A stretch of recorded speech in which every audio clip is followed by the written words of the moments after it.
കർത്താവിൻ്റെ പരിശുദ്ധ നാമം വാഴ്ത്തപ്പെടുമാറാകട്ടെ. ഈ പ്രാർത്ഥനാ കൂട്ടായ്മയുടെ ലീഡർഷിപ്പിലായിരിക്കുന്ന പ്രിയ കർത്താവിൻ്റെ ദാസനും കുടുംബത്തിനും കടന്നു വന്നിരിക്കുന്ന രണ്ട് കർത്താവിൻ്റെ ദാസന്മാർക്കും അവരുടെ കുടുംബങ്ങൾക്കും വേഗം വരുന്ന യേശു ക്രിസ്തുവിൻ്റെ നാമത്തിൽ സ്നേഹവന്ദനങ്ങളെ അറിയിക്കുന്നു. എല്ലാ പ്രിയ ദൈവദാസന്മാരെയും കർത്താവ് അനുഗ്രഹിക്കട്ടെ. നാം വന്നെത്തിയിരിക്കുന്ന കാലഘട്ടം കർത്താവിൻ്റെ വരവിനോട് അടുത്തിരിക്കുന്ന ഒരു കാലഘട്ടമാണെന്ന് നാം മനസ്സിലാക്കുന്നു എന്ന് ഞാൻ വിചാരിക്കുന്നു. ഈ കഴിഞ്ഞ ദിവസങ്ങളിൽ ഞാൻ അയച്ച സോഷ്യൽ മീഡിയയിലൂടെ അല്ല വാട്സപ്പിലൂടെ അയച്ച മെസ്സേജ് നിങ്ങൾ ശ്രദ്ധിച്ചോ എന്ന് എനിക്കറിയില്ല. ആരും ഈ സന്ദേശം കേൾക്കാതെ പോകരുത് എന്നാണ് അതിൻ്റെ ഹെഡിങ്. വളരെ പ്രസക്തമായ ഒരു മെസ്സേജാണ്. അതിൽ ആ പ്രാരംഭം ഞാൻ പറഞ്ഞ കാര്യങ്ങൾ ഇന്ന് ഇവിടെ പറയാൻ താല്പര്യപ്പെടുന്നു. കാരണം കാർമേഘം ഉരുണ്ടുകൂടുമ്പോൾ മഴ വരുന്നു എന്ന് യഹൂദന്മാരോട് അല്ലെങ്കിൽ കർത്താവിൻ്റെ കൂടെ നടന്നവരോട് പറഞ്ഞു കർത്താവ്. ആകാശത്ത് കാർമേഘങ്ങളെ വിവേചിക്കാൻ നിങ്ങൾക്ക് കഴിയുന്നുവെങ്കിൽ ഈ കാലഘട്ടങ്ങളെ വിവേചിക്കാൻ കഴിയാത്തത് എന്തുകൊണ്ട് എന്നൊരു ചോദ്യം കർത്താവ് ചോദിച്ചു. അതിന്നും നമ്മൾ ഒരുമിച്ച് ആ ചോദ്യം ചോദിക്കുകയാണ്. ഈ കാലഘട്ടങ്ങളെ മനസ്സിലാക്കി കർത്താവിൻ്റെ വരവ് ആസന്നമായിരിക്കുന്നു എന്ന് മനസ്സിലാക്കി നമ്മൾ കാര്യങ്ങളെ വിവേചിച്ച് മുൻപോട്ട് പോകാൻ നാം ഇടയായിത്തീരണം. അതല്ലെങ്കിൽ എന്ത് സംഭവിക്കും? വലിയ ദുരന്തം സംഭവിക്കും. ചിലപ്പോൾ നമ്മുടെ രക്ഷയെ ബാധിക്കുന്ന ഒരു ഗുരുതരമായ അവസ്ഥയിലേക്ക് നമ്മൾ മാറ്റപ്പെടാൻ സാധ്യതയുണ്ട്. അതുകൊണ്ട് പ്രിയമുള്ളവരെ, കാര്യങ്ങളെ ഗൗരവത്തോടെ നമ്മൾ കാണണമേ എന്ന് കർത്താവിൻ്റെ നാമത്തിൽ ഞാൻ നിങ്ങളെ ഓർപ്പിക്കുന്നു. ഇവിടെ കടന്നു വന്നപ്പോൾ പ്രിയ പാസ്റ്റർ ടൊമിച്ചൻ പാസ്റ്റർ എന്നോട് ഒരു കാര്യം പറഞ്ഞില്ല. അമേരിക്ക ഇസ്രയേലിനെ കൈവിടുന്ന ലക്ഷണമാണ് കാണുന്നത്, അല്ലെങ്കിൽ കൈവിട്ടു എന്നാണ് കാണുന്നത്. അതൊരു പ്രാവചന നിവൃത്തിയാണ്. ഇസ്രയേലിനെ പിന്തുണയ്ക്കുന്ന യൂറോപ്യൻ രാജ്യങ്ങൾ ഇഷ്ടംപോലെ ഉണ്ട്. അമേരിക്ക മാത്രമല്ല, പല യൂറോപ്യൻ രാജ്യങ്ങൾ അവരെ ശക്തമായി പിന്തുണയ്ക്കുന്നവരാണ്. മിഡിൽ ഈസ്റ്റ് രാഷ്ട്രങ്ങളുണ്ട്, ഗൾഫ് രാജ്യങ്ങളുണ്ട്. അങ്ങനെ വലിയ ഒരു സമൂഹം അവരെ പിന്തുണയ്ക്കുന്നുണ്ട്. എന്നാൽ അവരെ എല്ലാവരും തള്ളിക്കളയുന്ന ഒരു സ്റ്റേജ് വരും. എന്തുകൊണ്ടാണ് അവരെ തള്ളിക്കളയുന്ന സ്റ്റേജ് വരുന്നത്? ദൈവപുത്രനെ അവർ തള്ളിക്കളഞ്ഞത് കൊണ്ട് അവരെയും ദൈവം തള്ളിക്കളഞ്ഞു. അതാണ് അതിൻ്റെ തിയോളജിക്കലായിട്ടുള്ള വേദപുസ്തക ശാസ്ത്രപരമായിട്ടുള്ള പഠനം. അതാണ്. അപ്പം ആ സമയത്തിലേക്ക് നമ്മൾ വന്നിരിക്കുക. അവർ ഏകനായി നിന്ന് ഇപ്പം തന്നെ അവർ പറയുന്നുണ്ട്, ഏകനായി ഞങ്ങൾ ഇറാനോട് യുദ്ധം ചെയ്ത് ഞങ്ങൾ ഫൈറ്റ് ചെയ്ത് ജയിക്കും. ഒരു പക്ഷേ യുദ്ധത്തിൽ ജയിക്കുമായിരിക്കാം കേട്ടോ, നമുക്കതൊന്നും കുറിച്ച് പറയാൻ പറ്റത്തില്ല. ജയിക്കുമായിരിക്കാം, ശക്തമായ തിരിച്ചറിവ് കൊടുക്കുമായിരിക്കാം.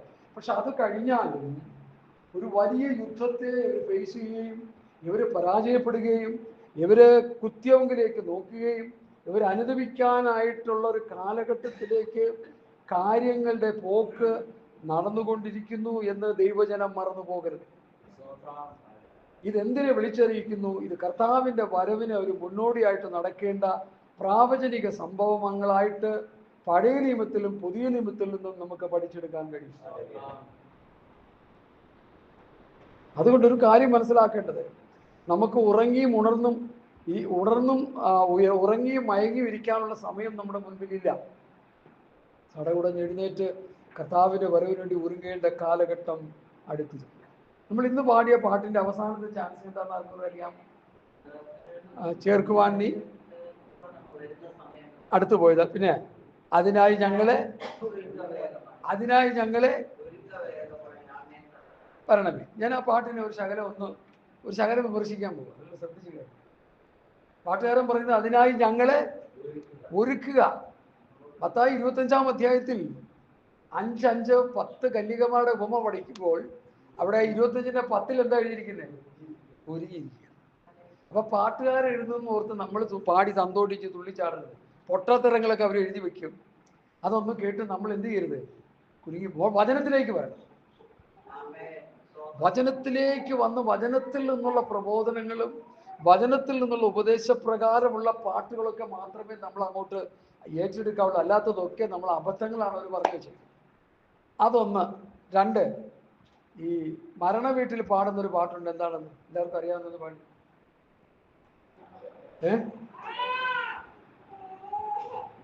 ഒരു പാട്ടുണ്ടല്ലോ, പ്രധാന പാട്ട്. പല പ്രാവശ്യം റിപ്പീറ്റ് ചെയ്ത് പാടുന്നുണ്ട് ആ പാട്ട്. ഞാനത് പല പ്രാവശ്യം കേട്ട് സങ്കടപ്പെട്ടിട്ട് കരഞ്ഞിട്ടുണ്ട്. പേർ വിളിക്കും നേരം കാണുമെൻ പേർ വിളിക്കും നേരം. ഞാൻ ഈ പാട്ട് ഇതെന്താണ് ഇങ്ങനെയൊക്കെ പാടുന്നത്? ഞാൻ നല്ല വചനജ്ഞാനമുള്ള IPC 60 വർഷം ശുശ്രൂഷ ചെയ്ത താണ്ടദാസൻ ഞങ്ങളെ ദൈവനം പഠിച്ചത് എന്നോട് ചോദിച്ചു, ഇങ്ങനൊരു വിഷയം ഉണ്ടല്ലോ, എന്താ വിഷയം? പേർ വിളിക്കും നേരം കാണും എൻ പേരും. ഇതിൻ്റെ യാഥാർത്ഥ്യം ഒന്ന് പറഞ്ഞു തരാം. ഞാൻ ഇവിടെ പറഞ്ഞായിട്ട് എനിക്ക് ഓർമ്മയുണ്ട് ഇപ്പോഴും. ഇത് ലോകം മുഴുവൻ കേൾക്കുന്നുണ്ടല്ലോ, അതുകൊണ്ടാണ് ഞാനിത് പിന്നെയും റിപ്പീറ്റ് ചെയ്തു. എന്താ അതിന് യാഥാർത്ഥ്യം വല്ലതും ഉണ്ടോ? ഒരു യാഥാർത്ഥ്യം ഇല്ല തമ്പുരാൻ. അവിടെ പേരൊന്നും വിളിക്കാൻ പറ്റില്ല. ഒരു പുതിയ പേര് കൊടുക്കുന്നുണ്ട് പുസ്തകത്തിൽ, വെളിപ്പാട് പുസ്തകത്തിൽ. നമുക്ക് ഓരോരുത്തർക്കും ഓരോ പുതിയ പേരൊന്നും വിളിക്കാൻ പോകില്ല. നമ്മുടെ ഈ പേരൊന്നും കർത്താവിന് അറിയില്ലെന്ന് പറഞ്ഞാൽ നിങ്ങൾ അങ്ങനെ ചിന്തിക്കണ്ട, അറിയാം. പക്ഷെ ഇതൊന്നും അവിടെ വിളിക്കാൻ പോണില്ല. ഓരോ സഭകൾ, IPC ചർച്ച് ബോർഡ്, ചാരുണ സിമിസോ, ന്യൂ ഇന്ത്യ ചർച്ച്, രഹ, ബോത്ത് സെന്റർ, ഇതെല്ലാം വരട്ടെ വരിവരിയായി വരട്ടെ. അവിടെ ഒന്നും പറയാം, രക്ഷിക്കപ്പെട്ട് സ്നാനപ്പെട്ട് പരിശുദ്ധാത്മ അഭിഷേകം പ്രാപിച്ച് വിശുദ്ധിയിലും വേർപാടിലും നിൽക്കുന്ന ദൈവമക്കൾ കാഹളം ധ്വനിക്കുമ്പോൾ മരിച്ചവർ ഉയർത്തെഴുന്നേൽക്കുകയും ജീവനോടിരിക്കുന്നവർ രൂപാന്തരം പ്രാപിക്കുകയും ചെയ്യും. അവിടെ പേർ വിളിയൊന്നുമില്ല, അവിടെ സംഘടനാ വിളിയൊന്നുമില്ല. ഇവിടെയാണ് നമ്മൾ സംഘടനകളായിട്ട് ചേരി തിരിഞ്ഞ് അടിയും ബഹളവും കേസും കോടതിയും വഴക്കുമായിട്ടൊക്കെ മുമ്പോട്ട് പോകുന്നത്. അവിടെ അതൊന്നുമില്ല. ഇത് നമ്മൾ മനസ്സിലാക്കിയിരിക്കണം. നമ്മളെ ഒരുക്കുക എന്നുള്ളതിലേക്കാ സ്തോത്രം. ഒരുങ്ങിയിരിക്കുന്നവർ അവരോട് കൂടി മണികളെ പ്രവേശിക്കും. അപ്പൊ നമ്മളെ തന്നെ ഒരുക്കുക. ആ പാട്ടിൽ പറയുന്നത്, കർത്താവേ വേഗമായി ഞങ്ങളെ ഒരുക്കണമേ, ഞങ്ങളിതാ ഇങ്ങനെ കിടക്കുകയാണ്, ഞങ്ങളെ ഒന്ന് ഒരുക്കിയെടുത്ത് അങ്ങയുടെ വരവിലോട്ട് എടുത്തുകൊള്ളപ്പെടണമേ എന്നാണ് നമ്മളെ പറയുന്നതിൻ്റെ ആ പൊട്ടതരം. അത് മനസ്സിലാക്കുക. അതേസമയത്ത് വചനം പറയുന്നത് നമ്മൾ ഒരുങ്ങിയിരിക്കുക, ഉണർന്നിരിപ്പീൻ, സദാകാലം ഉണർന്ന് പ്രാർത്ഥിച്ചുകൊണ്ടിരിപ്പീൻ. നാം നമ്മെ തന്നെ നിർമ്മലീകരിക്കുക, നാം നമ്മെ തന്നെ വിശുദ്ധീകരിക്കുക, നാം നമ്മെ തന്നെ ഒരുക്കുക. നാം നമുക്ക് തന്നെ ആത്മീയ വർധന വരുത്തുക, നമുക്ക് തന്നെ ആത്മീയ വളർച്ച ഉണ്ടാക്കുക, ആത്മനിറവിലേക്ക് ഓരോ ദിവസവും നടത്തപ്പെടുക. പ്രാർത്ഥനയിലൂടെയും വചനധ്യാനത്തിലൂടെയും ദൈവസാന്നിധ്യം അനുഭവിച്ച് നമ്മൾ ആത്മീയമായി വളർന്ന് മുമ്പോട്ട് വരിക. പ്രവൃത്തി പുസ്തകം 9-ാം അധ്യായത്തിന്റെ 30-ാം വാക്യമാണെന്ന് തോന്നുന്നു. ഇന്നടുത്ത് വായിച്ചേ. പ്രവൃത്തി 9-ന്റെ, അതെപ്പോഴും പറയണമെന്ന് കർത്താവിന്റെ ഹൃദയത്തിൽ പറയാറുണ്ട്, ഞാൻ ഇടയ്ക്കാൻ മറന്നു പോകും. പ്രവൃത്തി 9-ന്റെ, ഹല്ലേലൂയ, സ്തോത്രം. വളരെ പ്രധാനപ്പെട്ട ഒരു വിഷയമാണ്. അല്ല അത് തന്നെ 31 അങ്ങനെ യഹൂദ, ഗലീല, ശമരിയ സമാധാനം ഉണ്ടായി.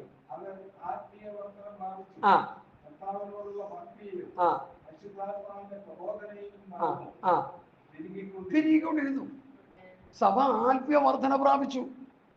കർത്താവിനോടുള്ള ഭക്തിയിലും പരിശുദ്ധാത്മാവിന്റെ പ്രബോധനത്തിലും നടന്നും പെരുകിക്കൊണ്ടിരുന്നു. ഇനി 16-ന്റെ 5-ാം വാക്യം ഒന്ന് വായിക്കാം.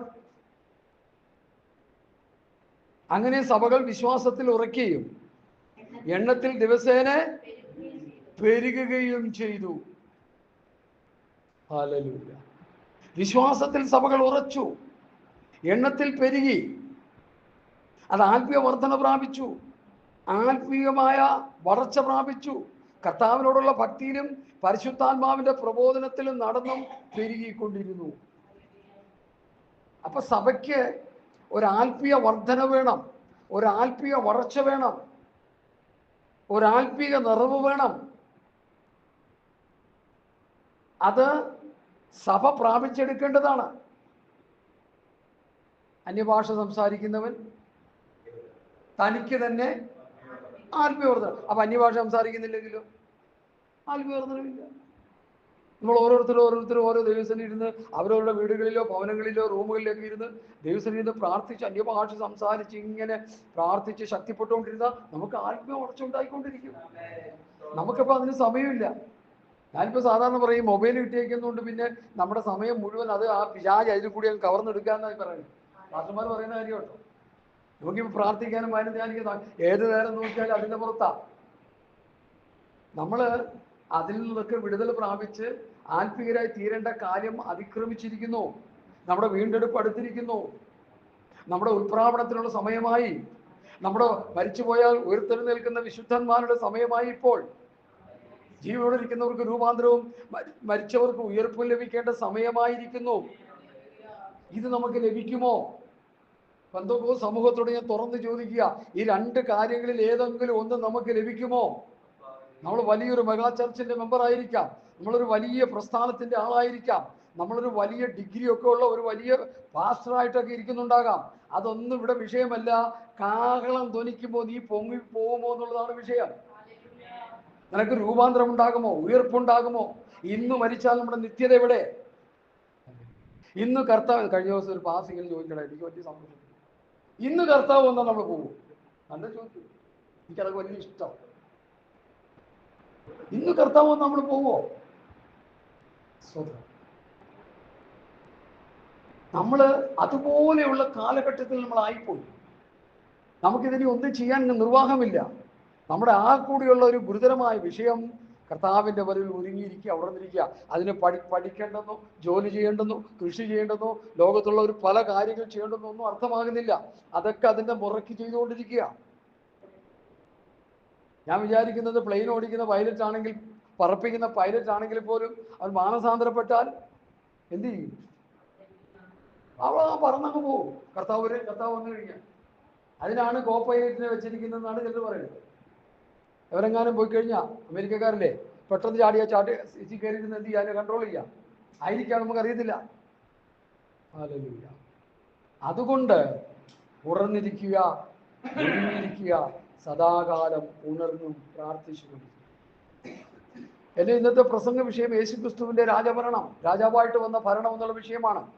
കഴിഞ്ഞ മാസം നമ്മൾ 2 ക്ലിപ്പ് അതിനെക്കുറിച്ച് ചെയ്തു. അത് യൂട്യൂബിൽ സെർച്ച് ചെയ്താൽ നിങ്ങൾക്കത് കിട്ടും.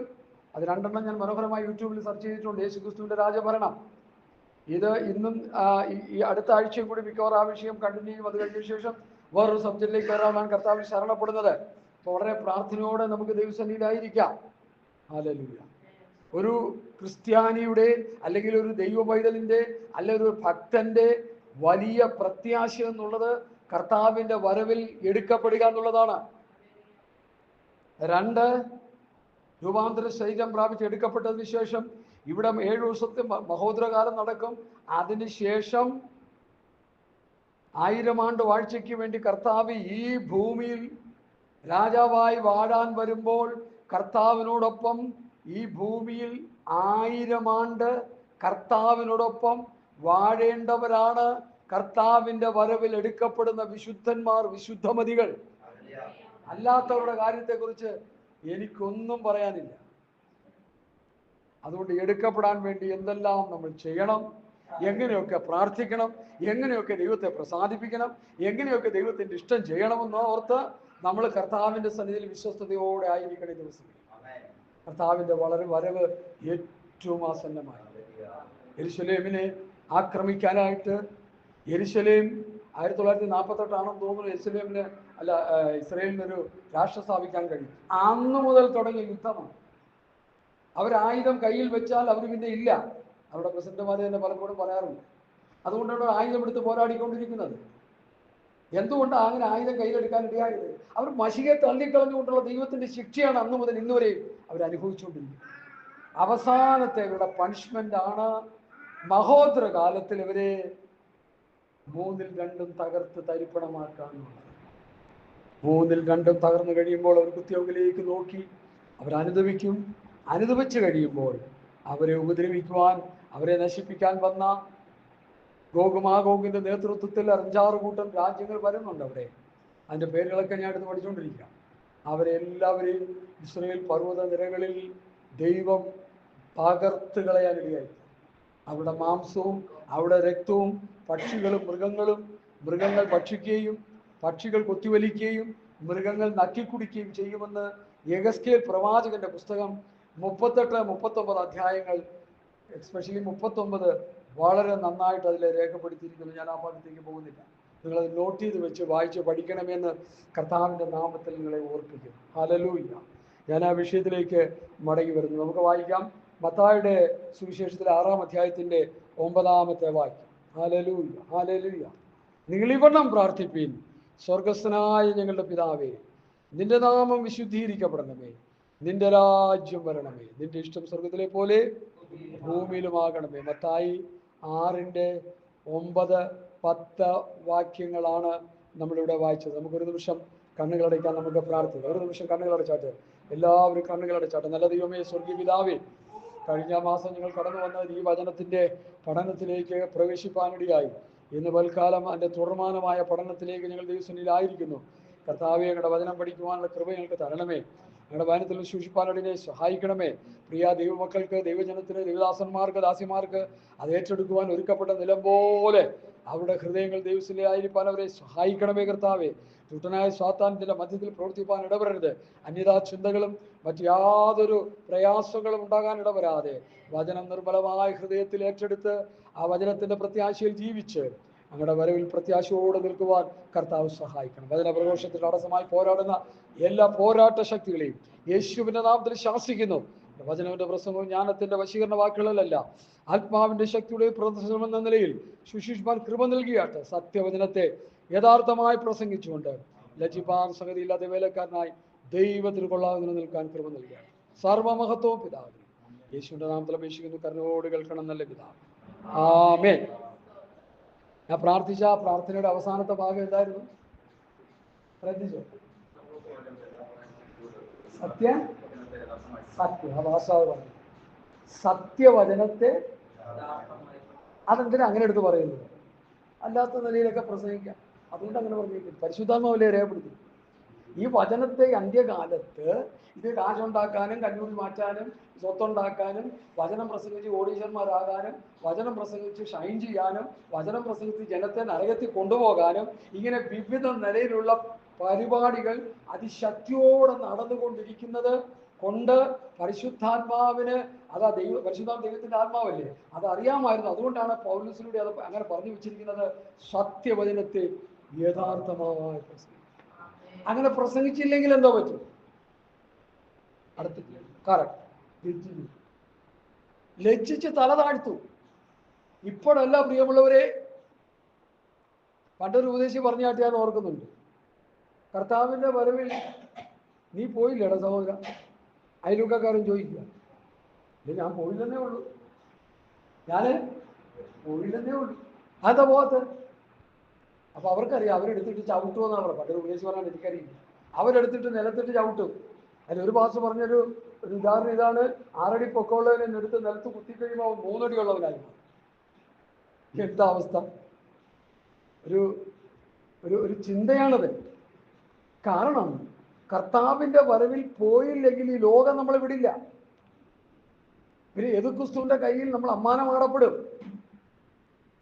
വെളിപ്പാട് പുസ്തകം 9-ാം അധ്യായമാണെന്ന് തോന്നുന്നു. ഞാൻ നിങ്ങളെ എപ്പോഴും പറഞ്ഞ് ഗ്രഹിപ്പിക്കുന്ന ഒരു വിഷയമാണ്. അതിലെഴുതിയിരിക്കുന്നു, മരണത്തെ നമ്മൾ എന്ത് ചെയ്യും? കൊതിക്കും. മരണം അന്വേഷിക്കും, മരണത്തിന് കൊതിക്കും. വായിച്ചു 8-ാം വാക്യം, 6-ാം വാക്യം വായിച്ചു. അക്കാലത്ത് മനുഷ്യൻ മരണം അന്വേഷിക്കും, കാണുകയില്ലതാനും, മരിപ്പാൻ കൊതിക്കും, മരണം അവരെ വിട്ട് ഓടിപ്പോകും. ഒരു വാക്യം മറന്നില്ലേലും ഈ വെളിപ്പാട് പുസ്തകം 9-6 എല്ലാവരും ഹൃദയത്തിൽ ഒന്ന് സ്വരൂപിച്ച് വെച്ചോണം. ഈ വാക്യം നമ്മളെ ദൈവഭയത്തിലേക്ക് നടത്തി യേശുക്രിസ്തുവിന്റെ ഭരണകാലത്ത് ഇവിടെ ആകാതിരിക്കാൻ നമ്മളെ ഒരുക്കിക്കൊണ്ടിരിക്കും ഈ വചനം. ഹല്ലേലൂയ. എന്നെ കേൾക്കുന്ന വാത്സല്യ ദൈവമക്കളെ, കർത്താവിന്റെ വരവെന്നുള്ളത് യാഥാർത്ഥ്യമാണ്. ഈ പകല് പോലൊരു യാഥാർത്ഥ്യമാണ്. കർത്താവ് ഒന്നാമതായിട്ട് വന്നു ആദാമ്യ പാപത്തിൽ നിന്ന് മനുഷ്യനെ വീണ്ടെടുക്കുവാൻ. രണ്ടാമതായിട്ട് കർത്താവ് വരുന്നത് ആ വീണ്ടെടുക്കപ്പെട്ടവരെ ചേർക്കുവാൻ. മൂന്നാമതായിട്ട് കർത്താവ് വരുന്നത് 1000 ആണ്ട് ഈ ഭൂമിയിൽ കർത്താവിന് ഒരു രാജവാഴ്ച ഭൂമിയിൽ വെച്ചിരുന്നു. അത് യഹൂദന്മാരും റോമക്കാരും എല്ലാവരും കൂടി തകർത്ത് തരിപ്പണമാക്കി ഭാവിയെ രക്ഷിക്കാൻ വന്ന കർത്താവിനെ പിടിച്ചവരങ്ങ് ക്രൂശിച്ചു. അപ്പൊ സ്വർഗം അവിടെ എഴുതി വെച്ചു, ഇവര് കർത്താവിനെ ഇവിടെ വാഴ്ച നൽകിയില്ലെങ്കിൽ 1000 ആണ്ട് ഞാൻ ഈ ഭൂമിയെ ഭരിക്കാൻ എൻ്റെ സ്വപുത്രനെ ഞാൻ അനുവദിക്കുമെന്ന് സ്വർഗം അവിടെ എഴുതി വെച്ചു. അപ്രകാരം മൂന്നാമത്തെ കർത്താവിന്റെ വരവ്, മഹത്വ പ്രത്യക്ഷത എന്ന നിലയിലുള്ള കർത്താവിന്റെ വരവ് 1000 ആണ്ട് ഈ ഭൂമിയെ ഭരിക്കാൻ വരികയാണ്. ഇവിടുത്തെ രാജാക്കന്മാർ ഭരിച്ച കാലഘട്ടങ്ങൾ ചരിത്രം അറിയാവുന്നവർക്ക് നിങ്ങൾക്കറിയാം. 40 വർഷത്തിൽ കൂടുതൽ ആരും ഭരിച്ചിട്ടില്ല. 40 വർഷം കഴിയുമ്പോൾ ഒന്നിൽ അവനെ വെടിവെച്ച് കൊല്ലുകയോ അവനെ വലിച്ച് തറയിടുകയോ ചെയ്യും. കാരണം അത്രേ കൊടുത്തിട്ടുള്ളൂ. ശലോമനും ദാവീദും ഒക്കെ പല രാജാക്കന്മാർ, ഇസ്രായേൽ രാജാക്കന്മാരൊക്കെ 40 വർഷം ഭരിച്ചതായിട്ട് വേദപുസ്തകം വെളിപ്പെടുന്നു. എന്നാൽ യേശു ക്രിസ്തു 1000 ആണ്ട് ഈ ഭൂമിയെ ഭരിക്കും. തന്റെ ശിഷ്യന്മാരെ, ഞാൻ ഈ പറഞ്ഞ കാര്യങ്ങൾ ഒന്നുകൂടി പറയാം, കാരണം ആ കേൾക്കാത്തവരെ കൊണ്ടല്ലോ കേട്ടോട്ടെ. ശിഷ്യന്മാർ വന്നിട്ട് ഞങ്ങൾ സകലവും വിട്ട് നിന്നെ അനുഗമിച്ചു, ഞങ്ങൾക്ക് എന്തോ കിട്ടും. എന്തോ അവർ വിട്ടത്? പന്ന വലയും ആ വലയും പിന്നെ പടകും മുറി പങ്കായവും ഒക്കെയാണ് അവർ വിറ്റത്. കർത്താവ് എന്തോ അവരോട് പറഞ്ഞു? ഞാൻ ഇസ്രായേൽ ഗോത്രം 12 ന്യായം വിധിക്കാൻ വരുമ്പോൾ നിങ്ങൾ എന്നോടൊപ്പം ഇരുന്ന് ഇസ്രായേൽ ഗോത്രം 12 ന്യായം വിധിക്കുമെന്ന് ഞാൻ സത്യമായിട്ട് നിങ്ങളോട് പറയും. മീൻ പിടിച്ച് നടന്ന, പങ്കായമായിട്ട് നടന്ന കർത്താവിന്റെ ശിഷ്യന്മാർ ഇസ്രായേൽ ഗോത്രം 12 ന്യായം വിധിക്കുന്ന ഈ ന്യായവിധിയെ നടത്തുന്നവരാരാണ്? ഇംഗ്ലീഷിൽ എന്താ നമ്മൾ പറയുന്ന പേര്? ജഡ്ജ്. പത്രോസ് ഒരു ജഡ്ജായി വരുമെന്ന് കർത്താവ് പഠിപ്പിച്ചേ. ഇനി 1 കൊരിന്ത്യർ 6-ാം അധ്യായം 1 എടുത്തൊന്ന് വായിച്ചേ, ഇവിടെയൊന്ന് വായിച്ചേ, ഉറച്ചു വായിച്ചേ. നമ്മളെന്താ, നമ്മുടെ സ്ഥിതി എന്താണെന്നൊന്നും അറിയണ്ടേ?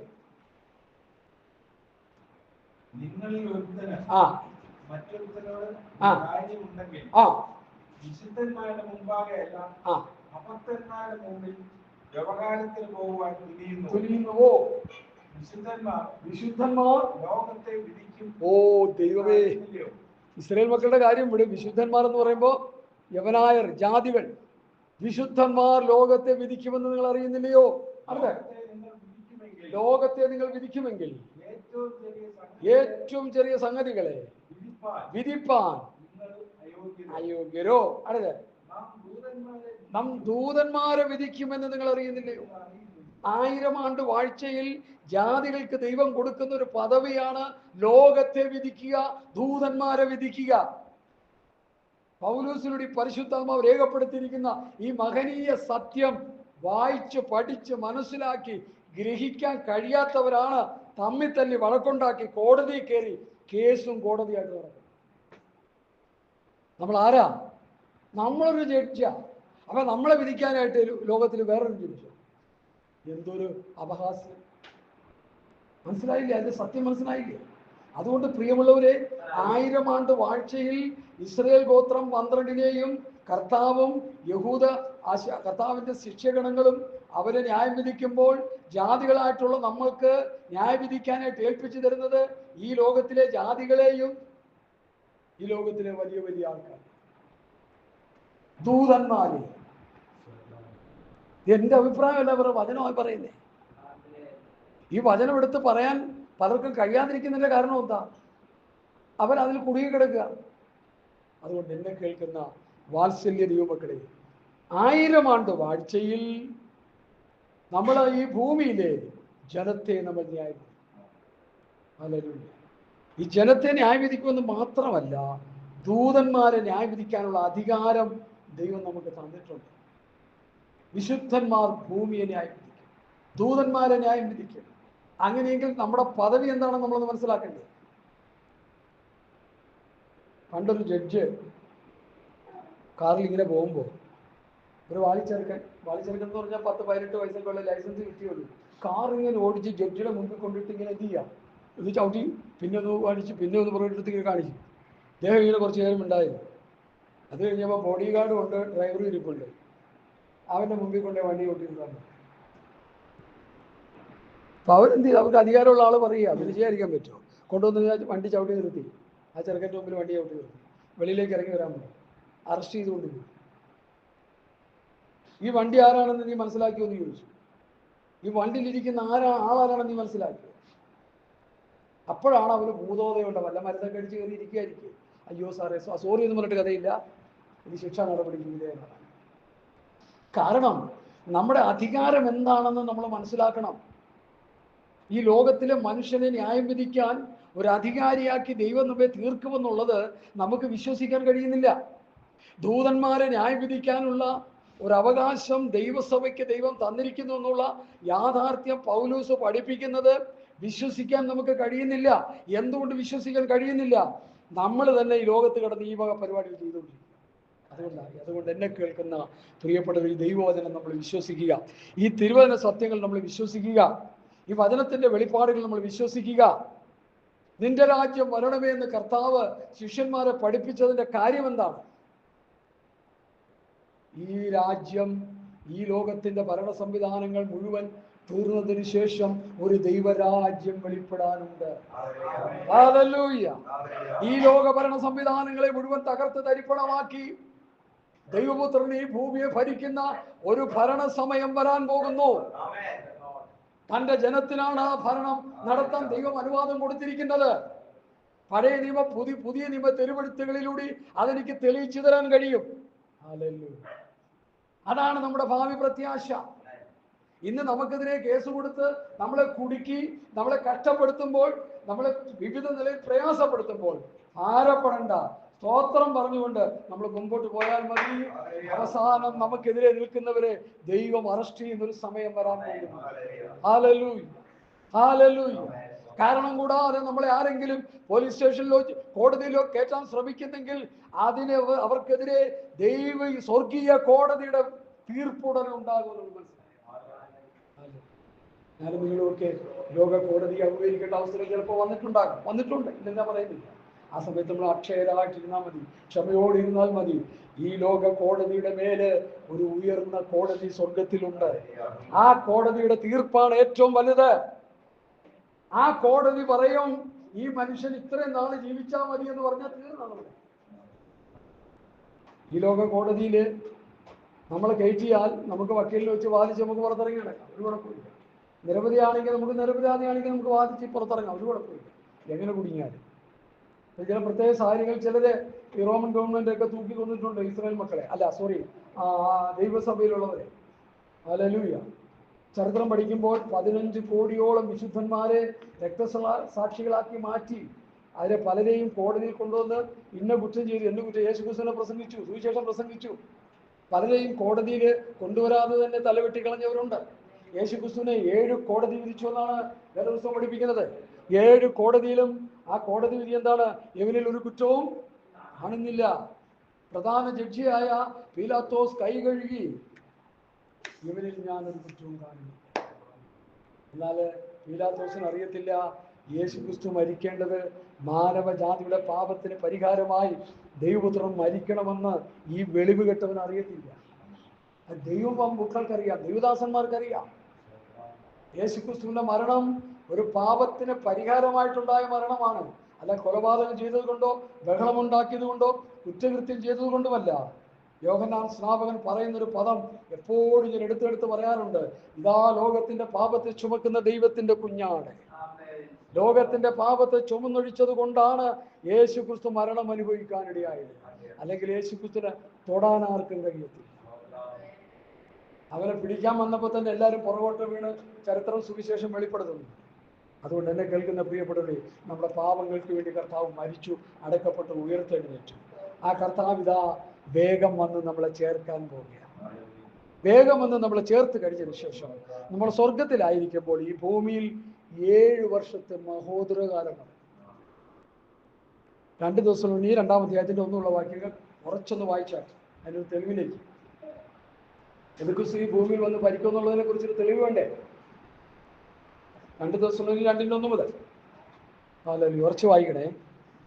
ഇനി സഹോദരന്മാരെ, ആമേൻ. നമ്മുടെ കർത്താവായ യേശുക്രിസ്തുവിന്റെ പ്രത്യക്ഷതയും അവന്റെ അടുത്തുള്ള നമ്മുടെ സമാഗമനവും സംബന്ധിച്ച് ഞങ്ങൾ നിങ്ങളോട് അപേക്ഷിക്കുന്നത്, ആമേൻ, കർത്താവിന്റെ നാം അടുത്തിരിക്കുന്നു എന്ന് വെച്ച് നിങ്ങൾ വല്ല ആത്മാവിനാലോ വചനത്താലോ ഞങ്ങൾ എഴുതിയെന്ന ഭാവത്തിലുള്ള ലേഖനത്താലോ സുബോധം വിട്ട് വേഗത്തിൽ ഇളകുകയും ഞെട്ടിപ്പോവുകയും അരുത്. എനിക്ക് അത് തന്നെ പറയാനുള്ളത്. കർത്താവിന്റെ ഒരു വേണ്ടി ഒരുങ്ങിയിരിക്കുന്നവരോട് പറയാനുള്ളത്, ആരും ഏത് വിധനെയും നിങ്ങളെ ചതിക്കരുത്, ഞെട്ടിപ്പോവുകയും വരുത്.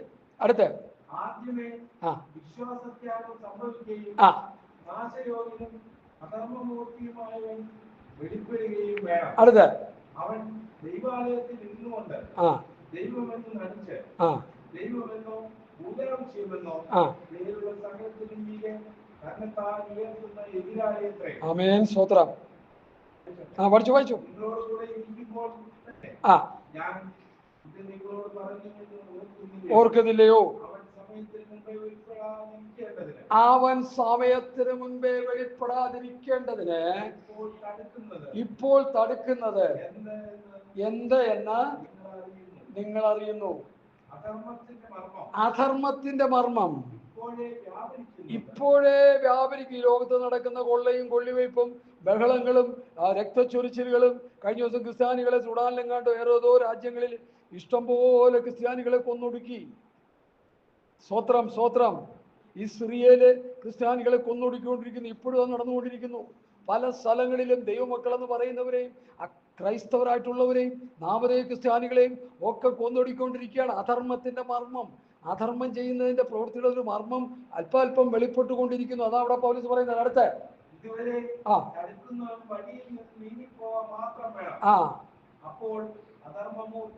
പരിശുദ്ധാത്മാവ് ഈ അധർമ്മത്തിന്റെ മർമ്മം വെളിപ്പെടാതിരിക്കാൻ, അതിന്റെ ഫുൾ സിംഗിൽ വെളിപ്പെടാതിരിക്കാൻ പരിശുദ്ധാത്മാവ് തടഞ്ഞുകൊണ്ടിരിക്കുന്നു. അടുത്ത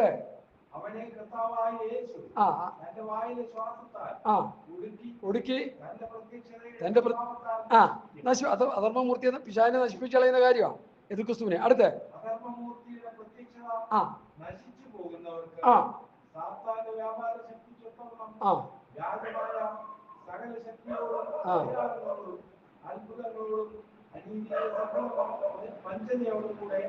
സകല വ്യാജ അടയാളങ്ങളും അത്ഭുതങ്ങളുമാണ് ഇപ്പൊ അവൻ ചെയ്തുകൊണ്ടിരിക്കുന്നത്. കാല് നീണ്ടുവരുന്നു, വിരൽ നീണ്ടുവരുന്നു, കൈ നീണ്ടുവരുന്നു. സ്വത്രം പ്രാർത്ഥിച്ചുകൊണ്ടിരിക്കുമ്പോൾ തന്നെ അത്ഭുതങ്ങൾ നടന്നുകൊണ്ടിരിക്കുന്നു. ശരിയാ, അത് അധർമ്മത്തിന്റെ മർമ്മമാണ്.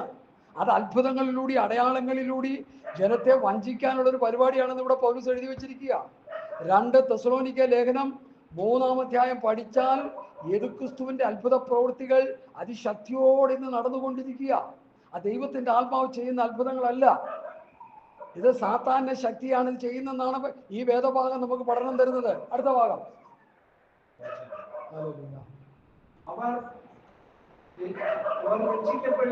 അവർ രക്ഷിക്കപ്പെടുവാൻ തക്കവണ്ണം സത്യത്തെ സ്നേഹിച്ച് കൈക്കൊള്ളാകിയാൽ തന്നെ അങ്ങനെ ഭവിക്കും. അടുത്ത, സത്യത്തെ വിശ്വസിക്കാതെ അനീതിയിൽ രസിക്കുന്ന ഏവർക്കും ന്യായവിധി വരേണ്ടതിന് ദൈവം അവർക്ക് ഫോഷ്ക്ക് വിശ്വസിക്കുമാറ് വ്യാജത്തിന്റെ വ്യാപാര ശക്തി അയക്കുന്നു. അപ്പൊ ഈ അത്ഭുതങ്ങളുടെ അടയാളങ്ങളുടെ പിറവെ ഏത് ശക്തിയാ? വ്യാജത്തിന്റെ വ്യാപാര ശക്തി. ദൈവത്തിന്റെ ആത്മാവിന്റെ ശക്തിയല്ല, വ്യാജശക്തി. അത്ഭുതങ്ങളും അടയാളങ്ങളും ചെയ്യുന്നു. മോശയുടെ കയ്യിലിരുന്ന വടി അത്ഭുതം ചെയ്യാൻ ഉപയോഗിച്ചതുപോലെ ഫറവോന്റെ മന്ത്രവാദികളുടെ കയ്യിലിരുന്ന വടിയും അത്ഭുതങ്ങൾ ചെയ്തു, നമുക്കറിയാമല്ലോ. എന്നാൽ അവരുടെ വടികളെ മോശയുടെ വടി എന്ത് ചെയ്തു? വിഴുങ്ങിക്കളഞ്ഞു. അപ്പൊ അന്നോട്ടെ അത്ഭുതങ്ങളുണ്ട്, BC കാലഘട്ടങ്ങളിൽ തൊണ്ട്. ഇപ്പൊ അത് കൂടിയിരിക്കുക. പോക്കറ്റിൽ നിന്ന് ഫ്ലാറ്റ് എടുത്തു തരാന്ന് പറഞ്ഞാൽ അതൊരു പിശാചിന്റെ പ്രവൃത്തിയാ. പ്രാർത്ഥിച്ച് ലോറി മേടിച്ച്, കാറ് മേടിച്ച്, വിസ മേടിച്ച് പ്രാർത്ഥിച്ച് അത്ഭുതങ്ങൾ ചെയ്യുന്നത് അത് സ്വത്രം സാത്താന്റെ പ്രവൃത്തിയാണ്. കർത്താവ് അത്ഭുതം പ്രവർത്തിക്കത്തില്ലേ? തീർച്ചയായിട്ടും പ്രവർത്തിക്കും. വചന വ്യവസ്ഥ വിട്ടുകൊണ്ടുള്ള എല്ലാ അത്ഭുതങ്ങളും സാത്താന്റേതാണെന്ന് ദൈവസഭ മനസ്സിലാക്കണം. അല്ലെങ്കിൽ അബദ്ധത്തിൽ ചെയ്യുക. നമുക്ക് അത്ഭുതമല്ല വിഷയം. തോമസ് ആൽവ എഡിസൺ ആണെന്ന് തോന്നുന്നു, എനിക്കറിയത്തില്ല.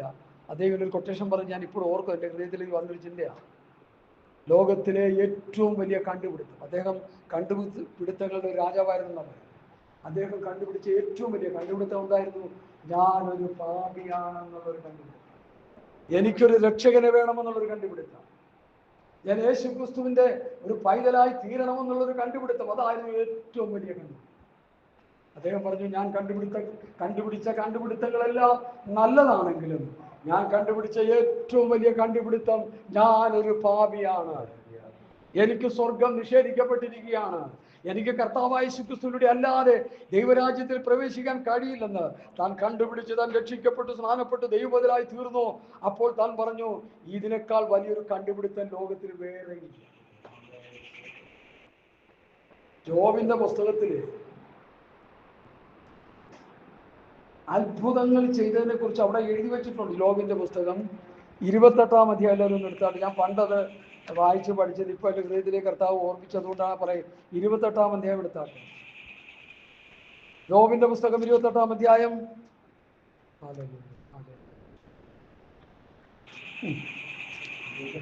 28-ന്റെ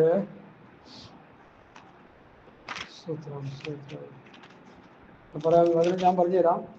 എൻ്റെ ഹൃദയത്തിൽ കിടപ്പുണ്ട് സംഭവം. 11-ാം വാക്യം ഒന്ന് വായിച്ചു. അവർ നീരൊഴുക്കുകളെ ചേരാതവണ്ണം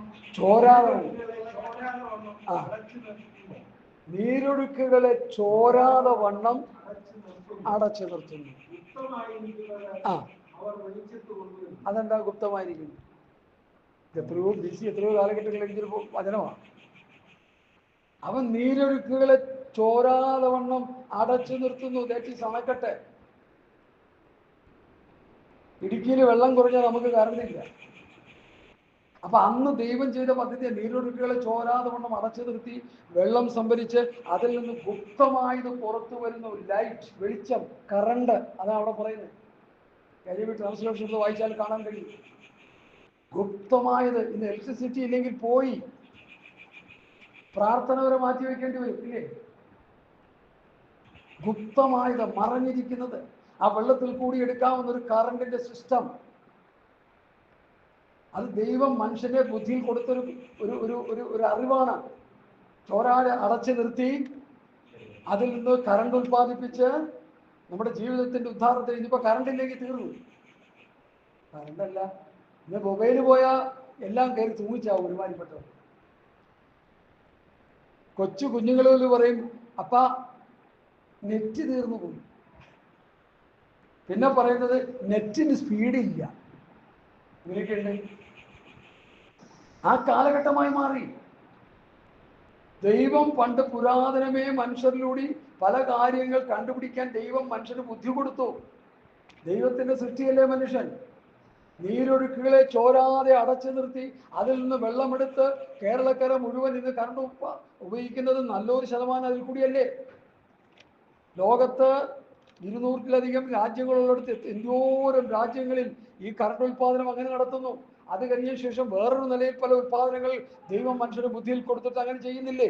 ഇതൊക്കെ ദൈവത്തിന്റെ പ്രവൃത്തിയാണെന്ന് മനുഷ്യൻ മനസ്സിലാക്കണം. ഉൽപ്പത്തി പുസ്തകത്തിൽ ഒരു കുഞ്ഞു വാക്യമുണ്ട്. നിമ്രോദും കൂട്ടനും കൂടി വീട് പണിയാൻ പോയപ്പോ ആ വാക്യം അവിടെ പുസ്തകത്തിൽ രേഖപ്പെടുത്തി. അത് എന്താന്ന് പറയാമോ? മനുഷ്യൻ ചെയ്യുന്നതൊന്നും അസാധ്യമാകയില്ല. അവൻ എന്ത് ചെയ്താലും സാധ്യമാകും എന്ന് വെച്ച് മനുഷ്യൻ ദൈവമാകുന്നില്ല. മനുഷ്യൻ തന്നെയാണ്.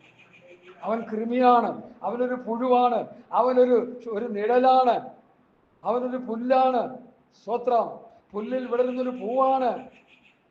നിഴൽ പോലെ മനുഷ്യൻ മാറിപ്പോകും. ഉള്ളിലേക്ക് വലിച്ചെടുക്കുന്ന ശ്വാസം പുറത്തേക്ക് വിടാൻ കഴിയുന്നില്ലെങ്കിൽ മനുഷ്യൻ ചത്തുവീഴും. കഴിഞ്ഞ ദിവസം സോഷ്യൽ മീഡിയയിൽ ഒരു 22-23 വയസ്സുള്ള ഒരു കുഞ്ഞ് എന്തോ അവരുടെ ഒരു മീറ്റിങ്ങിന് സംസാരിച്ചുകൊണ്ടിരിക്കുന്ന സമയത്ത് കുഴഞ്ഞു വീണ് മരിച്ചു. അപ്പോൾ ഇതൊക്കെ നടന്നുകൊണ്ടിരിക്കുമ്പോൾ നമ്മൾ ചിന്തിക്കേണ്ട ഒരു കാര്യമുണ്ട്. ദൈവത്തെ കൂടാതെ മനുഷ്യന് സ്വന്തം ഈ ഭൂമിയിൽ ജീവിക്കാൻ കഴിയില്ല. ഇനി ഞാൻ എൻ്റെ വിഷയത്തിലേക്ക് പ്രവേശിക്കുകയാണ്. നമുക്കതിനു മുൻപായിട്ട് ദാനിയേലിന്റെ പുസ്തകം 2-ാം അധ്യായത്തിന്റെ 31 വാക്യങ്ങൾ വായിക്കാം. ദാനിയേൽ പ്രവാചകന്റെ പുസ്തകം 2-ാം അധ്യായം 31 മുതൽ 45 വരെയുള്ള വാക്യങ്ങൾ വായിക്കണം.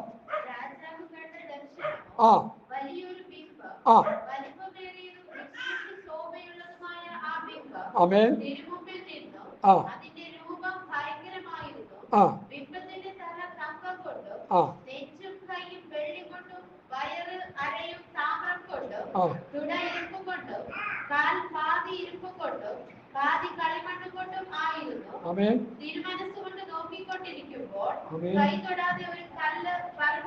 സ്വത്രം.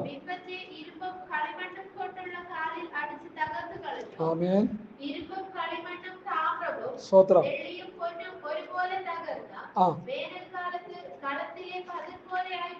ആമേൻ. ഒരിടത്തും തങ്ങാതവണ്ണം ആ കാറ്റ് അവയെ പറപ്പിച്ചു കൊണ്ടുപോയി ആ വിമ്പത്തി അടിച്ച കല്ല് ഒരു മഹാപർവ്വതമായി തീർന്നു ആ ഭൂമിയിലൊക്കെയും നിറഞ്ഞു. ആ ഇതത്രേ സ്വപ്നം. ആ അർത്ഥവും അടിയങ്ങൾ തിരുമനസ് അറിയിക്കാം. ഇനി അടുത്ത ബാക്കി ഭാഗം നിങ്ങൾ വായിക്കുക. ഇനി അടുത്ത പ്രധാന പദം 44 തൊട്ടുള്ള വാക്യങ്ങൾ വായിച്ചാൽ സമയം ലാഭിക്കാനാണ് അങ്ങനെ ചെയ്യുന്നത്. ഈ രാജാക്കന്മാരുടെ കാലത്ത് സ്വർഗസ്ഥനായ ദൈവം ഒരു നാളും നശിച്ചു പോകാത്ത ഒരു രാജ്യത്വം സ്ഥാപിക്കും. ആ രാജ്യത്വം വേറെ ഒരു ജാതിക്ക് ഏൽപ്പിക്കപ്പെടുകയില്ല.